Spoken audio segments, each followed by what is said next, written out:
ಮನ್ನೆರೆ ವಿಜ್ಞಾನ ರಸಪ್ರಶ್ನೆ ಕಾರ್ಯಕ್ರಮ SSLC ವಿದ್ಯಾರ್ಥಿಗಳಿಗೋಸ್ಕರ ನಿರ್ವಹಣೆ ಶ್ರೀ ಸಂಗೊಂಡ ವೈಬಿ ವಿಜ್ಞಾನ ಶಿಕ್ಷಕರು SBNN GSS ತಳವಾಡ ಶಾಲೆಯಿಂದ ತಾವು ಗಮನಿಸ್ತಾ ಇದ್ದೀರಾ. ಮೊದಲನೆಯ ಪ್ರಶ್ನೆ, ಕಾರ್ಬನ್ ಡೈಆಕ್ಸೈಡ್ ಕಾಯಿಸಿದಾಗ ಸುಣ್ಣದ ತಿಳಿ ನೀರು ಪುನಃ ವರ್ಣರಹಿತವಾಗಲು ಕಾರಣವಾದ ಸಂಯುಕ್ತ ಯಾವುದು? Calcium carbonate, calcium oxide, calcium bicarbonate, calcium hydroxide. ಉತ್ತರ ತಾವು ಗಮನಿಸಬೇಕು, ಕ್ಯಾಲ್ಸಿಯಂ ಬೈಕಾರ್ಬೋನೇಟ್. ಸರಿಯಾದ ಉತ್ತರ ಕ್ಯಾಲ್ಸಿಯಂ ಬೈಕಾರ್ಬೋನೇಟ್. ಮುಂದಿನ ಪ್ರಶ್ನೆ, PQRS 4 ಆಮ್ಲಗಳ pH ಕ್ರಮವಾಗಿ 2, 5, 3, 6 ಇವುಗಳಲ್ಲಿ ಪ್ರಬಲವಾದ ಆಮ್ಲ ಯಾವುದು? ತಾವು ಗಮನಿಸಿ, PQRS ಇವುಗಳಲ್ಲಿ ಯಾವ ಆಮ್ಲ ಪ್ರಬಲವಾಗಿದೆ ಅಂತ ಹೇಳಬೇಕು. ಉತ್ತರ ನೋಡಿ, ಪಿ ಉತ್ತರ ಸರಿಯಾದ ಉತ್ತರ. ಪಿ ಸರಿಯಾದ ಉತ್ತರವಾಗಿದೆ. ಮುಂದಿನ ಪ್ರಶ್ನೆಯನ್ನು ಗಮನಿಸಿ, ಸಾರರಿಕ್ತ ಆಮ್ಲದೊಂದಿಗೆ ಸತ್ತುವಿನ ಚೂರುಗಳು ವರ್ತಿಸಿದಾಗ ಬಿಡುಗಡೆಯಾಗುವ ಅನಿಲ ಯಾವುದು ಅಂತ. ಯಾವ ಅನಿಲ ಅಂತ ಗಮನಿಸಿ. Option: sulphur dioxide, nitrogen, carbon dioxide, hydrogen. ನೋಡಿ, 4 ಆಪ್ಷನ್ಗಳನ್ನು ನೋಡಿ, ಇದರೊಳಗೆ ಸರಿಯಾದ ಉತ್ತರವನ್ನು ತಾವು ಆಯ್ಕೆ ಮಾಡಿ. Right, hydrogen. ಸರಿಯಾದ ಉತ್ತರ ಹೈಡ್ರೋಜನ್, H2 ಅಂತ ಹೇಳ್ತೀವಿ. ನೆಕ್ಸ್ಟ್ 4ನೇ ಪ್ರಶ್ನೆ, ಒಂದು ದ್ರಾವಣ ಕೆಂಪು ಲಿಟ್ಮಸ್ ಪೇಪರನ್ನು ನೀಲಿ ಬಣ್ಣಕ್ಕೆ ಬದಲಾಯಿಸಿದರೆ pH ಮೌಲ್ಯ ಎಷ್ಟು ಅಂತ. ಅಂದರೆ ತಾವು ಸೂತ್ರ 1, 4, 5, 10 ಇದೆ. ಇದರಲ್ಲಿ ಯಾವುದು ಅಂತ. ಉತ್ತರ ತಾವು ಗಮನಿಸಿ, ಯಾವುದಾಗತ್ತೆ ಅಂತ. 10. ಉತ್ತರ 10. ನೆಕ್ಸ್ಟ್ ತಾವು ಗಮನಿಸಿ.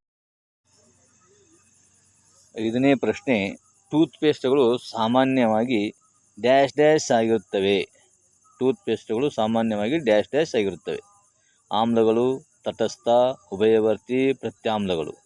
4 ಆಪ್ಷನ್ಗಳಲ್ಲಿ ಒಂದನ್ನು ತಾವು ಸರಿಯಾಗಿ ಉತ್ತರಿಸಿ. ನೋಡಿ, ಆನ್ಸರ್ ಏನಿದೆ? ಪ್ರತ್ಯಾಮ್ಲಗಳು. ಉತ್ತರ ಏನಿದೆ? ಪ್ರತ್ಯಾಮ್ಲಗಳು. ಮುಂದಿನ ಪ್ರಶ್ನೆ ನೋಡಿ, 6ನೇ ಪ್ರಶ್ನೆ, ಅಜೀರ್ಣತೆಯ ಚಿಕಿತ್ಸೆಗೆ ಬಳಸಲಾಗುವ ಔಷಧಿ ಯಾವುದು? ಅಜೀರ್ಣತೆಗೋಸ್ಕರ ನೋಡಿ, ಆಪ್ಷನ್: ನೋವು ನಿವಾರಕ, ಆಮ್ಲಶಾಮಕ, ಜೀವ ನಿರೋಧಕ, ನಂಜು ನಿವಾರಕ ಅಂತಿದೆ. ಈ 4ರಲ್ಲಿ ಒಂದು ಉತ್ತರವನ್ನು ತಾವು ಹೇಳಬೇಕು. ಎಸ್, ಉತ್ತರ ಆಮ್ಲಶಾಮಕ.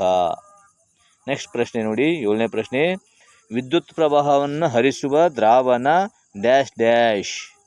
ವಿದ್ಯುತ್ ಪ್ರವಾಹವನ್ನು ಹರಿಸುವ ದ್ರಾವಣ. ಆಪ್ಷನ್ ನೋಡಿ, ಆಲ್ಕೋಹಾಲ್, ಅಸ್ಟಿಕ್ ಆಮ್ಲ, ಆಮ್ಲಗಳು, ಈಥರ್. ಈ 4ರಲ್ಲಿ ಒಂದನ್ನು ತಾವು ಉತ್ತರವಾಗಿ ಹೇಳಬೇಕು. ಉತ್ತರವನ್ನು ನೋಡಿ, ಆಮ್ಲಗಳು. ಉತ್ತರ ಆಮ್ಲಗಳು. ಮುಂದಿನ ಪ್ರಶ್ನೆ, ಇವುಗಳಲ್ಲಿ ದುರ್ಬಲ ಆಮ್ಲ ಯಾವುದು? ಇವುಗಳಲ್ಲಿ ದುರ್ಬಲ ಆಮ್ಲ ಯಾವುದು? ತಾವು ಸರಿಯಾದ ಆಪ್ಷನನ್ನು ನೋಡಿ ಉತ್ತರವನ್ನು ಹೇಳಬೇಕು. ನೈಟ್ರಿಕ್ ಆಮ್ಲ, ಸಲ್ಫ್ಯೂರಿಕ್ ಆಮ್ಲ, ಹೈಡ್ರೋಕ್ಲೋರಿಕ್ ಆಮ್ಲ, ಅಸ್ಟಿಕ್ ಆಮ್ಲ. ಉತ್ತರವನ್ನು ನೋಡಿ, ಅಸ್ಟಿಕ್ ಆಮ್ಲ. ಎಸ್. 9ನೇ ಪ್ರಶ್ನೆ, ಆಮ್ಲ ಮಳೆಯ pH ಮೌಲ್ಯ ಎಷ್ಟು? ಆಮ್ಲ ಮಳೆಯ pH ಮೌಲ್ಯ ಎಷ್ಟು? ಆಪ್ಷನ್ ನೋಡಿ, 7.8, 8.5, 5.6ಗಿಂತ ಕಡಿಮೆ, 5.6ಕ್ಕಿಂತ ಹೆಚ್ಚು. 5.6ಕ್ಕಿಂತ ಕಡಿಮೆ, 5.6ಕ್ಕಿಂತ ಹೆಚ್ಚು. ಉತ್ತರ 5.6ಕ್ಕಿಂತ ಕಡಿಮೆ. ನೆಕ್ಸ್ಟ್ ಪ್ರಶ್ನೆ ನೋಡಿ, ತಾವು ಈ ಒಂದು ಉತ್ತರ ತಮಗೆ ಗೊತ್ತಿರುತ್ತೆ. ಉದಾಹರಣೆಗೆ, ಮಾನವನ ಜಠರದಲ್ಲಿ ಉತ್ಪಾದನೆಯಾಗುವ ಆಮ್ಲ ಯಾವುದು? ಮಾನವನ ಜಠರದಲ್ಲಿ ಉತ್ಪಾದನೆಯಾಗುವ ಆಮ್ಲ ಯಾವುದು? ಆಪ್ಷನ್ ನೋಡಿ, ಸಲ್ಫ್ಯೂರಿಕ್ ಆಮ್ಲ, ಹೈಡ್ರೋಕ್ಲೋರಿಕ್ ಆಮ್ಲ, ನೈಟ್ರಿಕ್ ಆಮ್ಲ, ಯಾವುದೂ ಅಲ್ಲ. 4ರಲ್ಲಿ ಒಂದನ್ನು ತಾವು ಆಯ್ಕೆ ಮಾಡಿಕೊಳ್ಳಬೇಕು. ಉತ್ತರ ನೋಡಿ, ಹೈಡ್ರೋಕ್ಲೋರಿಕ್ ಆಮ್ಲ.